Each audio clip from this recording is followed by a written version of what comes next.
Having trouble with FaceTime on your iPhone? Whether your audio calls are not connecting or video calls keep failing, there are a few settings you can check that may get everything working again. Let's start with FaceTime itself.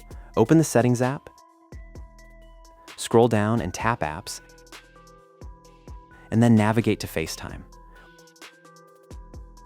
Once you're there, turn the FaceTime switch off. Wait a few seconds, then turn it back on. Give it a moment to reconnect and load your FaceTime information. This can refresh the FaceTime service and fix temporary connection problems. While you're on this page, take a look at You Can Be Reached by FaceTime at. Make sure your phone number is selected, and you can also select your email address. If FaceTime is having trouble using your phone number, trying your email address can sometimes help you reconnect. The next thing I'd recommend is checking for an iOS update. Go back to Settings, select General, and then tap Software Update. If an update is available, install it. FaceTime problems can sometimes be caused by an iOS bug, and the latest update may contain a fix. If you're still having problems, let's give your iPhone a fresh restart using a force restart. Quickly press and release the volume up button, then volume down button. Finally, press and hold the side button until the screen turns black and the Apple logo appears.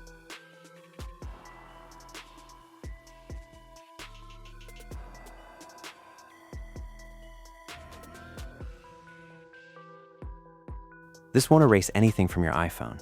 Your photos, videos, apps, and other personal data will stay exactly where they are.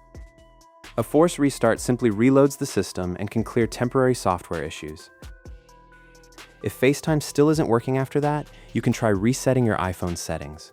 Go to Settings, tap General, then select Transfer or Reset iPhone. Tap Reset, and choose Reset All Settings.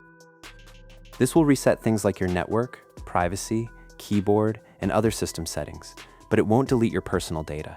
It can be useful if a system setting is preventing FaceTime from working correctly. After completing these steps, open FaceTime and try making an audio or video call again. Hopefully, one of these fixes gets FaceTime working normally on your iPhone. I hope this video helped. If you found this video useful, I'd really appreciate it if you subscribed to the channel and turned on the notification bell for more helpful videos. If you have any questions, leave them in the comments below. Thanks for watching, and I'll see you in the next one.